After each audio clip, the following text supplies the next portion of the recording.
అంతే. శాంతి, సమాధానం, విడుదల, ప్రశ్నలకు జవాబు, వాట్ నాట్. సిలువ మనకు ఇవ్వలేనిదంటూ ఏది లేదు. ఆ ప్రభుని యొక్క సిలువ ఫలితం వలన మనకు రాలేనిదంటూ ఏది లేదు.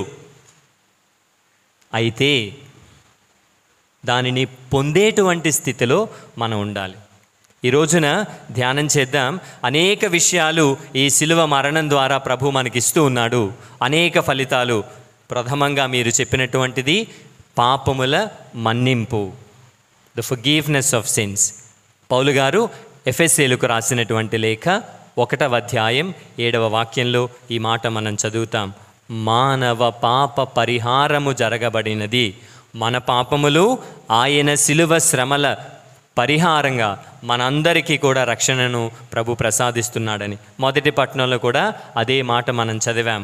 ఆయన తన యొక్క కుమారుడైన మెస్సయ్య మీద మనందరి పాపములు మోపెను. తన బలి ద్వారా మనందరికీ రక్షణను, పాప పరిహారమును ప్రసాదించుననేటువంటి మాట మనం ఆలకిస్తున్నాం.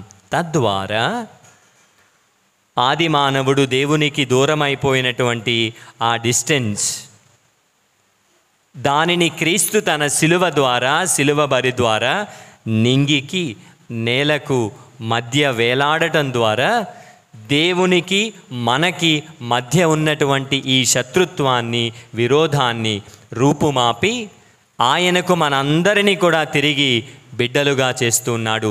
హి రికన్సైల్డ్ మ్యాన్ విత్ గాడ్. రోమా 5:10 ఈ మాట మనం చదువుతాం. క్రీస్తు ప్రభువు తన శిలువ మరణం ద్వారా మనలను తండ్రి దేవునితో మరల సత్సంబంధాన్ని ఏర్పాటు చేశారు. తెగిపోయినటువంటి ఆ బంధాన్ని, ఆ కనెక్షన్ని మరల తన శిలువ మరణం ద్వారా ఇచ్చి ఉన్నారు అనేటువంటి మాట. ఈరోజు ప్రియమైన సహోదరి సహోదరులారా, ఇంత వ్యయ ప్రయాసలు, ఎండ, ఇవన్నీ కూడా శిలువ మార్గం, ఆరాధన, చక్కనైనటువంటి సినిమా చూసాం, ప్యాషన్ ఆఫ్ ది క్రైస్ట్. ఈ విధంగా ఇన్ని మనం చేసినటువంటిది ఆ ప్రభు ప్రసాదించినటువంటి అనేక వరములలో ప్రథమమైనటువంటి పాప పరిహారాన్ని పొందడం కోసం. మరి ఆర్ వి ట్రూలీ ఫర్గివెన్? మనం నిజంగా మన పాపముల నుండి మన్నింపబడ్డామా? Yes or no? ఈరోజు గుడ్ ఫ్రైడే కాబట్టి ఫాదర్ ఏం చెప్పినా మనం ఏం చెప్పాలి? ఎస్సే చెప్పాలి. నో డౌట్, అనుమానం ఏం అవసరం లేదు. ఆయన శిలువ మరణం, శిలువ యాగం, ఆయన చిందించిన ప్రతి రక్తపు బొట్టు కూడా ఆదిలో భూతకాలంలో జన్మించి మరణించిన ప్రతి మనిషి నుండి, ఆయన జీవిస్తున్నటువంటి వర్తమాన కాలంలో ఉన్న ప్రతి మనిషి వరకు, రాబోయేటువంటి భూతకాలం, భవిష్యత్ కాలంలో రాబోయే ప్రతి మానవుని రక్షణ కోసం, పాప పరిహారం కోసం ఒకే ఒక బలి అర్పించబడింది, శిలువ బలి. ఆయన బలి ద్వారా సర్వమానవాళి పాపములు, భూత భవిష్యత్ వర్తమాన కాలములో ఉన్న ప్రతి ఒక్కరి పాపములు మన్నింపబడ్డాయి. ఇది శిలువ పరమ రహస్యం. ఎలాగా? విశ్వాసం ద్వారా మనం నమ్మాలి. ఎందుకని? మనలను దేవునితో సఖ్యపరచడం కోసం. ప్రియమైన సహోదరి సహోదరులారా, ఆ సిన్స్ ఆర్ ట్రూలీ ఫర్గివెన్. మనం చేసిన సకల తప్పిదములు క్రీస్తు శిలువ మరణం వలన క్షమింపబడ్డాయి. దీనికి నిదర్శనం, మనం చేసినటువంటి ఈ పాపములు దేవుడు మనకి ఎగెయిన్స్ట్గా వాడడు. అంటే ఈరోజు నేను చనిపోయి ప్రభుని దగ్గరికి వెళ్ళినప్పుడు, అక్కడ నిలబడినప్పుడు ప్రభు అండు, ఇదిగో ఈరోజు పలానా తారీఖు పలానా తారీఖు పలానా తారీఖు నువ్వు పూజ సరిగ్గా చేయలేదు కాబట్టి నువ్వు ఎక్కడికి వెళ్ళిపో, నరకానికి వెళ్ళిపో అని ప్రభు చెప్పడు.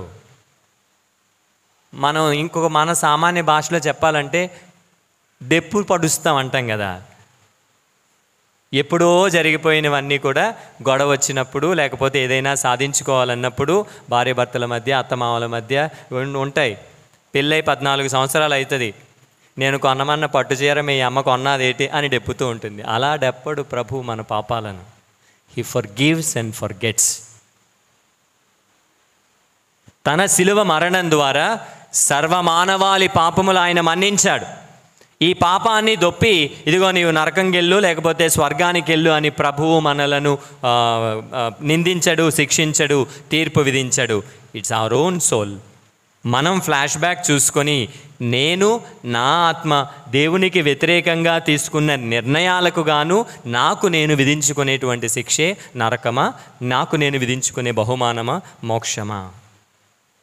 ప్రభువు మనలను ఈ పాపములను పట్టి ఇదిగో దీనివల్ల నువ్వు నరకానికి వెళ్తున్నావు, దీనివల్ల నువ్వు నరకానికి వెళ్తున్నావు అని డేటు పెట్టి గుర్తించుకొని మనలను నరకానికి పంపించరు. అలాగని మనకు నచ్చినట్లుగా పాపాలు చేసుకొని తిరిగేయచ్చా? ప్రతి అక్షరం మనం మాట్లాడేది దానికి మనం ఏం చెప్పాలి? లెక్క చెప్పాలి. ప్రతి నిర్ణయం మనం తీసుకునేదానికి మనం లెక్క చెప్పాలి. ప్రతి క్రియ మనం చేసిన దానికి ఖచ్చితంగా లెక్క చెప్పాలి. ఇది మనం చెప్పవలసిన లెక్క, దేవుడు తీర్చుకుంటున్నటువంటి లెక్క కాదు, గుర్తుపెట్టుకోవాలి. క్రీస్తు మరణం ద్వారా జరిగినటువంటిది. God will not held responsible for our sins. మనం చేసినటువంటి పాపములకు దేవుడు మనలను బాధ్యులను చేస్తూ దీని వలన నువ్వు నరకానికి వెళ్తున్నావని దెప్పి పొడవరు. ఇది మనం చేసినటువంటి కార్యాలకు, నిర్ణయాలకు తీసుకునేటువంటి శిక్షే ఈ యొక్క నరకమా, బహుమానమే, మోక్షమా. క్రీస్తు మరణం ద్వారా ఈ విధమైనటువంటి రక్షణ మనకు లభిస్తున్నది. ఈ విధమైనటువంటి పరిహారం, క్షమాపణ మనకు దొరుకుతున్నది. క్రీస్తు మరణం ద్వారా ఈ యొక్క ప్రభు పడినటువంటి శ్రమల ద్వారా మనందరినీ కూడా దేవుడు తనకు ప్రియమైన వారిగానే చూస్తాడు. పాపము మనలో లేదనుకోండి, దేవుడికి మనం ఇష్టమైన వాళ్ళమా, ఇష్టం కాని వాళ్ళమా? ఇష్టమైన వాళ్ళం. Very good. క్రీస్తు యొక్క మరణం ద్వారా, శిలువ మరణం ద్వారా మనలో ఉన్నటువంటి ఈ పాపాన్ని ప్రభువు లెక్క కట్టనప్పుడు మనం పవిత్రంగా ఉంటాము. దేవుడు మనలను ప్రియమైన వారుగానే చూస్తాడు. ఉదాహరణ, తల్లిదండ్రులు పిల్లల యొక్క బాంధవ్యం. పిల్లలు ఎంత చెడ్డవారైనా, ఎంత మంచివారైనా తల్లిదండ్రులు వారిని ఏం చేస్తారు?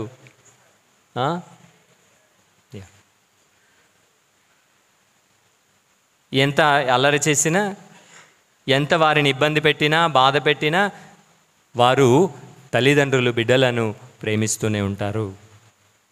అదే ప్రేమను మనం ఎటువంటి స్థితిలో ఉన్నా ప్రభువు మన మీద చూపిస్తాడు. ప్రియమైన సహోదరి సహోదరులారా, we become the beloved ones of Christ of God because of crucifixion. క్రీస్తు శిలువ మరణం వలన మనందరం, నీవు నేను, దేవునికి ఇష్టమైన వారిగా మారుతున్నాం. దేవునికి మనం ఇష్టమైనటువంటి వారం. మరి మనకు కూడా ఎవరు ఇష్టమైన వారు అయి ఉండాలి? దేవుడు ఇష్టమైన వారు ఉండాలంటే దేవుని వైపు వెళ్తాం. సైతాను ఇష్టమైన వారైతే, దేవుడికి మనం అంటే ఇష్టమే, మనం మంచి మార్గంలో నడిచినా నడవకపోయినా క్రీస్తు శిలువ ఫలం వలన ఆయన మనందరినీ ఒకే విధంగా ప్రేమిస్తాడు. అందుకే ఆయన చెప్పినటువంటి మాట, పాపాత్ముల మీద పుణ్యాత్ముల మీద ఎండ ఒకే విధంగా ఉంటుంది. అందరినీ సమదృష్టితోనే ఆయన చూస్తారు. నేను ఆయన ప్రేమించినట్లుగా ప్రేమిస్తున్నానా లేదా అనేటువంటిది మనం బేరూజి వేసుకోవాలి. ప్రియమైన సహోదరి సహోదరులారా, క్రీస్తు శిలువ మరణం వలన మన పాపము క్షమింపబడినది. దేవునికి ప్రియమైన వారుగా నేను మారుతూ ఉన్నాను. ప్రభుని ముందు నేను దాయడానికి ఏమీ లేదు. మూడవది, ఆయనకు నా గురించి మొత్తం తెలుసు, నా పాపాలు తెలుసు. వాటన్నింటినీ క్రీస్తు మీద వేసి ఆయన ఎప్పుడో సిలువకు అంటగట్టాడు. కాబట్టి ఆయన నుంచి నేను దాయవలసినటువంటిది, దాచేటువంటిది ఏమీ లేదు. కానీ దాస్తుంటాం పాప సంకీర్తనలకు వచ్చినప్పుడు. ఫాదర్ అండి, ఇంకొక పాపం ఉంది కానీ అది చెప్పకూడదండి, ఈ పాపాన్ని కూడా మన్నించేయండి. దాయడానికి ప్రయత్నం చేస్తున్నాం. Be as honest as possible before God. దేవుని ముందు మనము ఎంత నిర్మలముగా, ఏమీ దాయకుండా ఉన్నప్పుడు ఈ కృపావరములను మనం ఇంకా ఎక్కువగా పొందగలం. ఆయన నుంచి మనం ఏం దాయవలసిన అవసరం లేదు. He knows everything. ఆయనకు సమస్తం తెలుసు. మన పాపం తెలుసు, మన పుణ్యం తెలుసు. ఈ క్రీస్తు ప్రభుని శిలువ మరణం ద్వారా నా గురించి పూర్తిగా తెలుసుకున్నటువంటి ఆ దేవుని ముందు నేను ఏమీ దాయవలసిన అవసరం లేదు. నిజాయితీగా ఆయన ముందు ప్రభువా ఇదిగో నేను అని నిలబడేటువంటి ఆ కృపావరములను ఈ శిలువ మరణం మనకు ప్రసాదిస్తుంది. ప్రియమైన సహోదరి సహోదరులారా, ఈ క్రీస్తు శిలువ మరణం ద్వారా ఈ విధంగా మన్నింపబడి దేవునికి బిడ్డ అయితూ దేవుని ముందు ఏ భయం లేకుండా నిలబడేటువంటి స్థితిలో ఉన్నటువంటి మనం, రెండవదిగా we can forgive ourselves. దేవుడే నన్ను మన్నించినప్పుడు, క్రీస్తు ప్రభువే ఆ క్షమాపణను నాకు ఇచ్చినప్పుడు నన్ను నేను మన్నించుకోలేనా? చాలాసార్లు ఈ గిల్ట్ ఫీలింగ్ అంటాం. ఏం ఫీలింగు? నగలకేసే గిల్ట్ కోటింగ్ కాదు, మనస్సులో ఉండేటువంటి గిల్ట్ ఫీలింగ్. తెలుగులో ఏమంటారు దాన్ని? గిల్ట్ ఫీలింగ్ని మనోక్షోభ, కృంగిపోవడం. చెయ్యకూడదే చేశాను అనేటువంటి ఆ యొక్క గిల్ట్ ఫీలింగ్ మనలను ముందుకు వెళ్ళనివ్వదు. ఉదాహరణ, ఇక్కడ ఇద్దరు వ్యక్తులు, యూదా ఇస్కారియోతు, పేతురు, ఇద్దరు యేసుప్రభుని అమ్మేసిన వాళ్ళే, అప్పగించిన వాళ్ళే. ఈ గిల్ట్ ఫీలింగ్తో యూదా ఇస్కారియోతు ఏం చేసుకున్నాడు? ఈ గిల్ట్ ఫీలింగ్ని ప్రభువు పక్కన పెట్టి మన్నించని వెక్కి వెక్కి ఏడ్చి పేతురు ప్రథమ శిష్యుడయ్యాడు. దేవుడే నన్ను మన్నించినప్పుడు నన్ను కూడా నేను మన్నించుకోవాలి. ఈ యొక్క గిల్ట్ ఫీలింగ్తో, ఆత్మ న్యూనత భావముతో నేను ప్రభునికి దూరం అయిపోకూడదు, ఈ పాపములోనే మ్రగ్గిపోకూడదు, లేవాలి, దేవుని బిడ్డగా జీవించడానికి ప్రయత్నం చేయాలి. God forgave me and I should forgive my self. దేవుడు నన్ను మన్నించినట్లుగా క్రీస్తు తన యొక్క శిలువ మరణం ద్వారా నాకు ఇచ్చినటువంటి పాప పరిహారానికి మారుగా నేను కూడా నన్ను నేను క్షమించుకోవాలి, పాపములోనే ఉండకూడదు, పుణ్య మార్గంలోనికి నడవడానికి ప్రయత్నం చేయాలి. ప్రియమైన సహోదరి సహోదరులారా, ఈ క్షమాపణ మనం సాధించుకున్నదేం కాదు. ఇది నీకు మాత్రమే, ఎక్స్క్లూజివ్ టు క్యాథలిక్స్ కాదు. ఇది ఈ యొక్క క్షమాపణ, దేవుని యొక్క ఈ క్షమాపణ నాకు మాత్రమే కాదు. లేదా ఈరోజు 5 గంటలకు లేచాను, రెడీ అయ్యాను, శిలువ మార్గంలోకి వచ్చాను, ఇదిగో ఈరోజు ఇక్కడ సినిమా చూశాను, ఇక్కడే కూర్చున్నాను, నాకే ఈ యొక్క రక్షణ, ఇప్పుడే వచ్చి కూర్చున్నాను, వీడికి లేదు అనడానికి లేదు. మనం ఎక్కువ అంటూ ఉంటాం, ఎంత చేశాం కాబట్టి నేను సాధించానని, ఏమీ చేయలేదు కాబట్టి వీడు సాధించలేదని కానీ ఏమీ లేదు. It's free. ఉదాహరణ, ఇప్పుడు మరి తెలియదు కానీ పూర్వకాలంలో ఈ యాంటీనాలు ఉండేవి దూరదర్శన్ టీవీ చూడడానికి. ఏ ఇంటిలో యాంటీనా ఉంటే ఆ ఇంటిలో చిత్రలహరి వచ్చేది. ఈ కొత్త పిల్లలకి తెలియదు అదేంటో. శుక్రవారం ఒక్కరోజే సినిమా పాటలు వచ్చేవి, అందుకే చిత్రలహరి అన్నాను. ఓకే, అలాగా ఈ దేవుని క్షమాపణ, శిలువ మరణం ద్వారా వచ్చినటువంటి రక్షణ, ఇట్స్ దేర్ ఇన్ ఎయిర్ ఉంది, అది అందరికీ.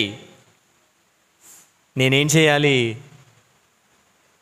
యాంటీనా పెట్టుకోవాలి, ఆ కృపను నేను పొందాలి. అంటే ఈరోజు తెల్లవారు నుంచి ఇక్కడే కూర్చున్నాను, కానీ ఈరోజు మబ్బుగా ఉంది, బట్టలు ఆరేసి వచ్చాను, వండుతుంది ఏంటి, వర్షం పడిపోతే బట్టలు ఏమైపోతాయా అని ఆలోచనలో శిలువ మార్గం చేసి ఇక్కడ సినిమా చూస్తూ, ఫాదర్ గారు ఈ సంవత్సరం ప్యాషన్ ఆఫ్ క్రైస్ట్ పెట్టారు, వచ్చే సంవత్సరం ఏ సినిమా పెడతారో అని వచ్చే సంవత్సరం గురించి ఆలోచించుకొని కూర్చుంటే ఈ రక్షణ మనం పొందిన వారం అవుతామా? అప్పుడే వచ్చాడు, అయ్యో ఈరోజు శిలువ మార్గంలో పాల్గొనలేకపోయాను, ప్రభువా మన్నించు, కనీసం ఈ సినిమా అయినా శుభ్రంగా చూసి పాపానికి పరిహారం చేసుకునే భాగ్యాన్ని ఇవ్వండి అనేటువంటి వాడికి ఈ రక్షణ పరిహారం ఉంటుందా? ఎవరికి ఉంటుంది? నాకు తెలియదు, మీరే చెప్పుకోండి దీనికి సమాధానం. It is there. ఇది క్రైస్తవుడు అని నాకు మాత్రం కాదు, కథోలికుడు అనేటువంటి నాకు మాత్రం కాదు, ఇదిగో ఈ చక్కగా భక్తితో పాల్గొంటున్నటువంటి నాకు మాత్రం కాదు, సర్వ మానవాళి కొరకు, భూత భవిష్యత్ వర్తమాన కాలాలలో ఈ భూమి మీద జన్మించిన ప్రతి ఒక్క బిడ్డ కొరకు క్రీస్తు ప్రభు మరణించాడు, తన కృపనిస్తున్నాడు, క్షమాపణను దయచేస్తున్నాడు, దేవునికి బిడ్డగా చేస్తూ ఉన్నాడు. ఈ రక్షణ ఫలాన్ని, ఈ క్షమాపణను, ఈ కృపను ఈరోజు నేను పొందాలి. ఆ ఆశ లేకపోతే, ఆ యాంటీనా లేకపోతే ఎక్కడి వేసిన గొంగలి అక్కడే. ఈ యొక్క గుడ్ ఫ్రైడే అయిపోతుంది, రేపు సాటర్డే అయిపోతుంది, ఎల్లుండి ఈస్టర్ వస్తుంది, ఆ తర్వాత మరలా మన జీవితాలు యథావిధి. ఉండకూడదు అలాగా.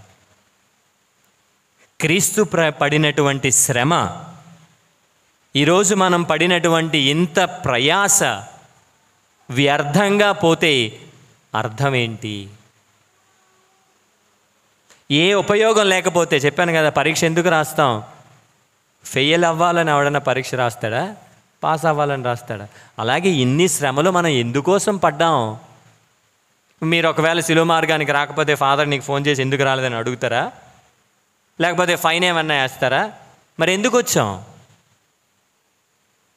వై? ఇప్పుడు ఇక్కడ ఎంత భక్తితో కూర్చున్నావు, ఎందుకు కూర్చున్నావు? చెమట్లో కారిపోతే, నాకు కారిపోతున్నాయి లోపల బోల్డ్. ఎందుకు? వై? ఆ వై అనే దానికి మన దగ్గర సమాధానం లేకపోతే ఇదంతా కూడా బూడిదలో పోసిన పన్నీరే. ప్రియమైన సహోదరి సహోదరులారా, ఈనాడు క్రైస్తవులుగా ఇక్కడ ఇంత శ్రమ పడి మనం వచ్చినటువంటి మనం, క్రీస్తు అది ఫ్రీగా ఇస్తున్నాడు. నేను చెప్పాను కదా, పంచదార కదా, ఫ్రీగా ఇస్తున్నాడు, అందరికీ ఇస్తున్నాడు. నేను దానిని పొందేటువంటి స్థితిలో ఉన్నానా, పొందుతున్నానా, దీని ఫలితాన్ని నేను నా జీవితంలో అనుభవిస్తున్నానా లేదా అనేటువంటి అంశాన్ని ధ్యానం చేసుకోవాలి. ప్రియమైన సహోదరి సహోదరులారా, ఏ విధంగా దీన్ని పొందగలను? చాలాసార్లు మనకి ఎక్కువ ఈ ఏమంటారు, క్రిస్మస్ క్రైస్తవులు, అలాగే గుడ్ ఫ్రైడే క్రైస్తవులు, అలాగే ఈస్టర్ క్రైస్తవులు ఉంటారు. ఎవరు వీళ్ళు? ఎలా జీవించినా పర్వాలేదు, నేను గుడ్ ఫ్రైడే రోజు శిలువ మార్గంలో ఆ ఎండలో పాల్గొంటే అయిపోయింది, నా బాధ్యత. టిక్కు. ఎక్కడా టిక్కు? పరలోకంలో టిక్కు పెట్టేసుకుంటాడు దేవుడు. లేదా ఈస్టర్ రోజు, ఆ రోజు ఆ కొత్త అగ్ని, కొత్త జలము, ప్రమాణాలు చేసుకొని ఇంకా మాయమైపోతే అయిపోయింది అనుకుంటారు చాలామంది. నో, క్రీస్తు ప్రభువిచ్చిన ఈ రక్షణ ఫలం అనుదినము మన జీవితాలలో మనం గుర్తించాలి, దానికోసం ప్రయాసపడాలి. No automatic connection. ప్రియమైన సహోదరి సహోదరులారా, ఈ ప్రభు ప్రసాదిస్తున్న శిలువ మరణం ద్వారా ఆయన ప్రసాదిస్తున్న ఈ కృపావరములు, దేవునితో సంబంధం, పొందినటువంటి పాపక్షమాపణ, వీటన్నింటినీ పొందాలి అంటే మనకి మొట్టమొదట క్రీస్తునాథుని యందు విశ్వాసం ఉండాలి. విశ్వసించిన వానికి సమస్తము సాధ్యమే, విశ్వసించని వానికి ఏది కూడా సాధ్యం కాదు. అన్నిటికీ వాడి దగ్గర ప్రశ్నలు ఉంటాయి, సమాధానం చెప్పినా వారికి అర్థం కాదు. ఈరోజు నేను క్రీస్తు ప్రభుని శిలువ శ్రమ నాకు క్షమాపణనిస్తుంది అని నమ్మినప్పుడు, ఆ విశ్వాసం ఉన్నప్పుడు, ఇదిగో యాంటీనా పెట్టుకున్నాను. యాంటీనా తర్వాత దానికి ఇంకొకటి ఉండాలి. ఏంటిది అది? బూస్టర్. యాంటీనా ఉంటే సరిపోదు, దానికి ఒక బూస్టర్ ఉండాలి. అది నిజమైనటువంటి మనస్తాపం, ట్యూనింగ్ అంటారు. ఆ బూస్టర్లో ఒక చిన్న నాబ్ ఉంటుంది, అది మెల్లిగా తిప్పుతుంటే కిందన చుక్కలు చుక్కలు మానేసి బొమ్మ వస్తుంది. యాంటీనాకి, ఇదిగో దేవుడిచ్చినటువంటి కృపావరాలకి ఫస్ట్ ఉండవలసినటువంటిది విశ్వాసం. యాంటీనా పెట్టుకున్నాము, ఈ విశ్వాసానికి బూస్టర్ తగిలించాలి. ఈ బూస్టర్ ఏంటి అంటే నా యొక్క ట్యూనింగ్ విత్ గాడ్. నేను దేవునితో అనుసంధానం అయ్యే విధంగా త్రూ రిపెంటెన్స్, పాప ప్రాయశ్చిత్తం, పరిహారం మారినటువంటి జీవితంలో. పాప సంకీర్తనం చేశారు కదా అందరూ, చాలా పాపాలు చెప్పాం కదా, అన్నీ మానేలేం. మానేస్తే వెంటనే పునీతులు అయిపోతాం మేము, స్వరూపాలు పెట్టుకోవడానికి ప్లేస్ ఉండదు గుళ్ళో. కనీసం ఒక్కటైనా, దట్స్ వాట్ రిపెంటెన్స్. దేవుడు మన నుంచి ఆశించేది ఈ 40 రోజులు శ్రమ. ఏమేం చేసాం? ఉపవాసం, దాన ధర్మాలు, ప్రార్థనలు, ఇంకేంటి, సాయాలు, శిలువ మార్గాలు, పూజలు, బస్సు యాత్రలు, ఇన్ని చేశాం కదా. మరి ఇవన్నీ చేసి ఏమీ మార్పు లేకపోతే, కనీసం ఒక్క విషయంలోనైనా మార్పు లేకపోతే ఎందుకు చేసినట్లు ఇవన్నీ? ఓ పెద్ద లిస్టు చెప్తాం, కళ్ళు మూసుకొని గబా గబా గబా గబా అబద్ధం ఆడాను, దొంగతనం చేశాను, అమ్మ నాన్న మాట ఆలకించలేదు, మో తలంపులు తలంచాను, సినిమాలకు వెళ్ళాను, షికార్లకు వెళ్ళాను, మాంసం తినేసాను, ఆదివారం పూజకి రాలేదు, బైబిల్ చదవలేదు. ఓ అయ్యో పెద్ద లిస్టు మా కంఠస్థం అయిపోయింది. ఏం చేయమంటారు? ఈ లిస్టులో ఒక్కటి తీసుకొని, ప్రభువా వీటన్నింటి ఫలితంగా ఈ ఒక్క మాట విషయంలో లేదా ఈ ఒక్క పాపం విషయంలో మారడానికి ప్రయత్నం చేస్తాను అనేటువంటి మారు మనస్సు లేకపోతే ఈ బోస్టరు పనిచేయనట్లే, బొమ్మ రాదు కింద. ఈ తపస్సు కాలంలో చేసినటువంటి ఈ పుణ్యకార్యాల యొక్క ఫలం ఈ మారు మనస్సుని మనలో సృజించేదిగా ఉండాలి. కనీసం ఒక్క విషయంలో, కనీసం ఒక్క పాపంలో మరలా పడిపోవచ్చు, నో ప్రాబ్లం. నేను నిర్ణయం తీసుకున్నాను ప్రభా, పడిపోయాను, లేస్తాను, మరల దాని గురించి నేను ప్రయత్నం చేస్తాను. కనీసం ఒక్కటి. ఈరోజు ఇంకా ఈస్టర్ రాలేదు అనుకోండి, నేను ఈ యొక్క తపస్సు కాలంలో చేసినటువంటి పుణ్యకార్యాలలో హృదయ పరివర్తన కలిగి ఒక్క విషయమైనా, ఒక్క పాపం నుంచైనా బయటపడడానికి ప్రయత్నిస్తాను, బయటపడతాననేటువంటి ఆలోచన, రిపెంటెన్స్. దేవుడు అది మన నుండి కోరేది, ఆశించేది. ఆయన క్షమాపణ ఇస్తున్నాడు, పొందేటువంటి మనం దానిని మన క్రియలలో చూపించగలగాలి. ఈ విధంగా చూపించాలి అంటే మూడవది యాంటీనా ఉంది, బూస్టర్ ఉంది, ఇంకేం ఉండాలి? ఆ టీవీ ఎలాగో ఉందిలేండి, బూస్టర్ నుండి టీవీకి కనెక్షన్ ఉండాలి. అవే దేవద్రవ్య అనుమానాలు. మనం స్వీకరించేటువంటి అనునిత్యము స్వీకరించేటువంటి దేవద్రవ్య అనుమానాలు. వీటి ద్వారా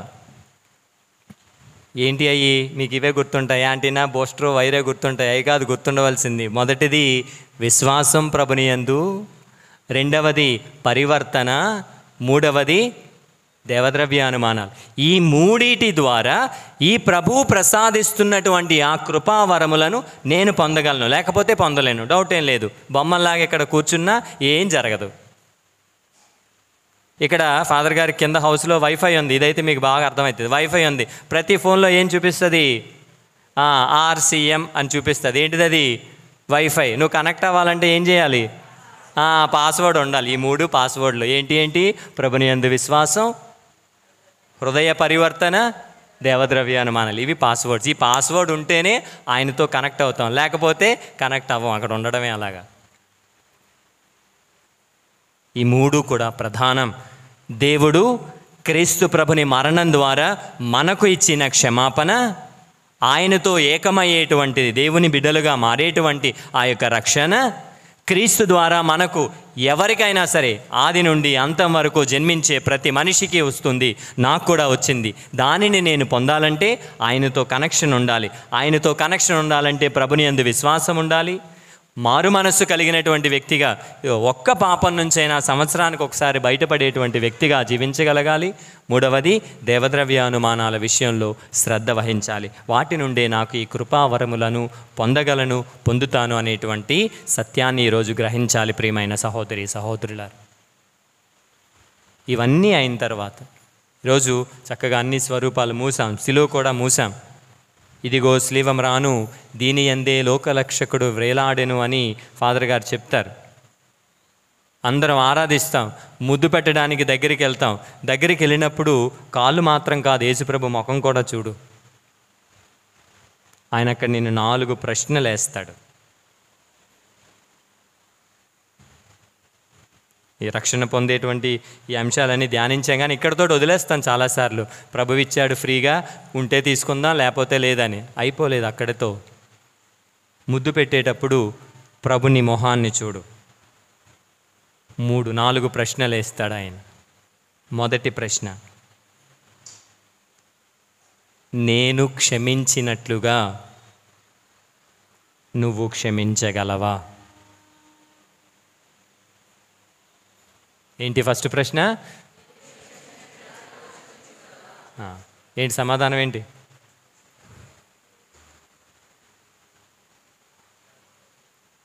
నాకు చెప్పకండి, ఆయనకి చెప్పండి. ఎవరిని క్షమించాలి? భార్యలు భర్తలు గొడవైందా ఈ మధ్య? ఎవరైనా సారీ చెప్పారా? ఎవరైనా క్షమించారా?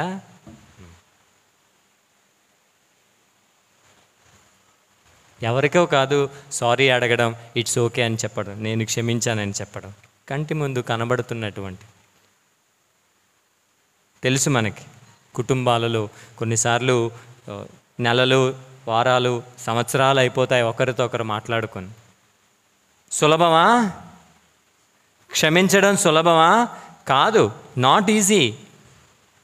సింపుల్ ఎగ్జాంపుల్, కూర్చున్న ఫ్యాన్ కింద పాపం చెమటలో వచ్చి పక్కనున్న ఆమె నీ పక్కన కూర్చుని నిన్ను బయటికి తోస్తుంది అవతలకి. ఆమెను క్షమించగలవా?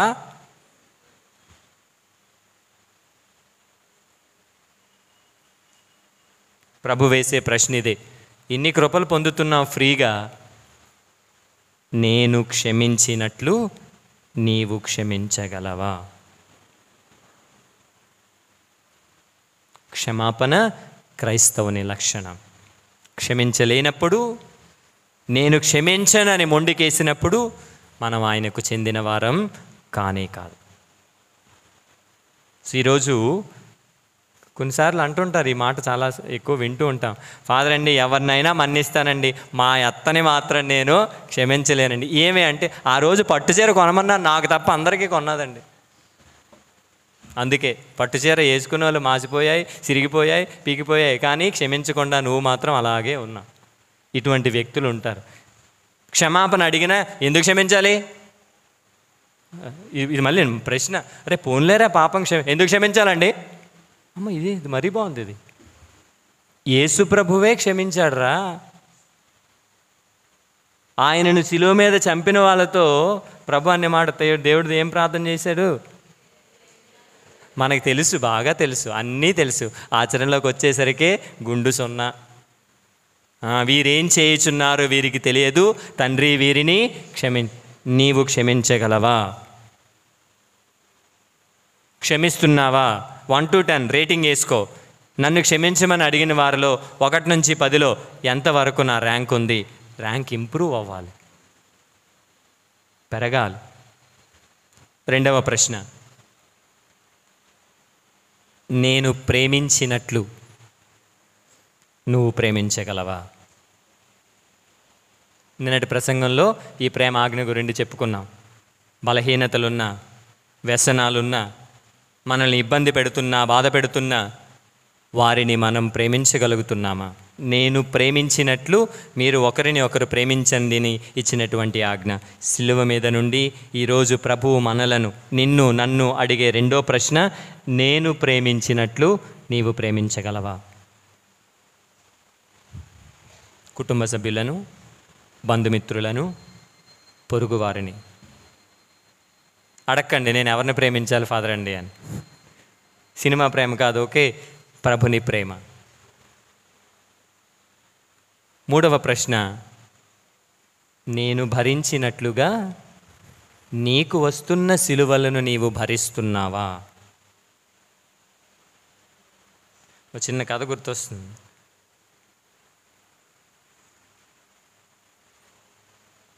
ప్రయాణికులు, యాత్రికులు బయలుదేరారు. దేవుడు ఆ వ్యక్తికి ఒక సిలువ ఇచ్చాడు. ఆలకించుంటారే కదా ఆల్రెడీ. ఒక పెద్ద 6 అడుగుల సిలువ ఇచ్చాడు. ఒరే అబ్బాయి, నీ ప్రయాణంలో ఈ సిలువ చాలా ముఖ్యం. ఏది ఏమైనా ఈ సిలువను మాత్రం నువ్వు విడిచిపెట్టకు. నీవు గమ్యం చేరాలంటే ఈ సిలువ ఖచ్చితంగా నీ దగ్గరే ఉండాలి అని వార్నింగ్ ఇచ్చి ప్రభు ఆ భక్తుడికి సిలువిచ్చి మాయమయ్యాడు. ప్రయాణం మొదలుపెట్టాడు సిలువ భుజాన్ని వేసుకొని. ఎన్ని అడుగుల సిలువ? 6 అడుగుల సిలువ. కొంత దూరం నడిచాడు, కాళ్ళు నొప్పెట్టాయి, భుజం నొప్పెట్టింది అనుకున్నాడు. 6 అడుగుల సిలువ ఎందుకు, ఇందులో 1 అడుగు తీసేస్తే కొంచెం బరువు తగ్గుతుంది కదా అని 6 అడుగుల సిలువను ఎన్ని అడుగులు చేశాడు? 5 అడుగులు చేశాడు. అమ్మ కొండ భుజం నుంచి దిగినట్టుందిరా అనుకొని మరలా బయలుదేరాడు. మళ్ళా కొంత దూరం వెళ్ళేసరికి మళ్ళీ భుజం బరువేసింది. ఎంత పొడుగు ఎందుకని ఏం చేశాడు? ఇంకొక అడుగు కట్ చేశాడు. ఎన్ని అడుగులైంది స్లీవ? 4 అడుగులు. ఇంకొంత ప్రయాణం చేశాడు, మరలా కష్టపడ్డాడు, ఇంకొక అడుగు తగ్గించాడు. ఎన్ని అడుగులు ఉంది స్లీవ? తను రావాల్సినటువంటి ప్రయాణం గమ్యం కంటి ముందే కనబడుతుంది. సంతోషంతో ఫాస్ట్గా నడిచాడు. కాకపోతే మధ్యలో ఒక లోయ ఉంది. అవతలికి వెళ్ళాలంటే ఈ స్లీవ యువతల గట్టు మీద అవతల గట్టు మీద వేసి దాటి అవతలకి వెళ్ళాలి. ఎన్ని అడుగులు కోస్తాడు? లబోదిబోమన్నాడు. స్లీవ వేస్తే అవతలికి వెళ్ళే పరిస్థితిలో లేడు. ప్రభు అడిగే మూడో ప్రశ్న, నీకు ఎదురయ్యే సిలువలు, బాధలు, ఇబ్బందులు, అనారోగ్యం, భర్త, భార్య, పిల్లలు, ఏదైనా సరే, ఇచ్చినటువంటి ఆ సిలువలను నేను మౌనముగా భరించి మోసినట్లుగా మోస్తున్నావా? మోయగలుగుతున్నావా? మోసిన పక్షంలో ఆయన ఇచ్చినటువంటి పునరుత్థాన మహిమ, లేని పక్షంలో గమ్యం చేరలేనటువంటి వారిలాగా మిగిలిపోతూ ఉంటాం. 4వ ప్రశ్న, నా వలె బాధలలో ఉన్నటువంటి వారిని కనీసం సహాయం చేయడానికి ప్రయత్నిస్తున్నావా? ఏంటిది 4వ ప్రశ్న? వేరే విధంగా చెప్పాలంటే, బాధలలో ఉన్న వారిలో నన్ను చూసి సహాయం చేస్తున్నావా? అది ఎవరైనా కావచ్చు. మంచం మీద ఉన్నటువంటి, అనారోగ్యంతో ఉన్నటువంటి నీ అత్త కావచ్చు, మామ కావచ్చు, ఇరుగు పొరుగు వారు కావచ్చు, సహాయంలో ఉన్నటువంటి వారు కావచ్చు, ఇబ్బందులలో ఉన్నటువంటి వారు కావచ్చు. మనం అంటూ ఉంటాం, అడిగితే చూద్దాంలే. అడగలేదు కదా, అడిగితే చూద్దాంలే. అదే క్రీస్తు ప్రభు అయితే, సింపుల్ ఎగ్జాంపుల్ చెప్తాను. ఈరోజు స్లీవ మార్గం చేశాం కదా, నా దగ్గరికి చాలామంది వచ్చారు. దేంతోటి? ఓ బాటిల్ పట్టుకొని, ఫాదర్ అండి మజ్జిగ కావాలా, కొబ్బరి నీళ్ళు కావాలా, మంచినీళ్ళు కావాలా, కూల్ డ్రింక్ కావాలా, టాటా గ్లూకోజ్ కావాలా, నా దగ్గరికి వచ్చారు. ఎందుకు? ఫాదర్ గారు, అమ్మ, ఓ ముసలోడు నా ముందు నడుస్తున్నాడు, ఆయన దగ్గరికి ఎవడని వెళ్ళాడా? వెళ్ళరు. సింపుల్. అడగలేదు కదా. ఫాదర్ గారికి చేస్తే రేపు పొద్దున్న దివ్యసప్రసాదం లైన్లో కనబడినప్పుడు తోసుకుని వెళ్ళకుండా చేతిలో పెట్టేస్తారు. ముసలోడికి చేస్తే ఏమొస్తుంది? మన మానవ ఆలోచన. ప్రభు డైరెక్ట్గా ఈరోజు అడిగే ప్రశ్న, బాధలలో ఉన్నవారు, అడిగినా అడగకపోయినా, బంధువైనా బంధువు కాకపోయినా, మిత్రుడైనా శత్రువైనా, బాధలలో అవసరంలో ఉన్నప్పుడు వారిలో నన్ను చూసి సహాయం చేస్తున్నావా?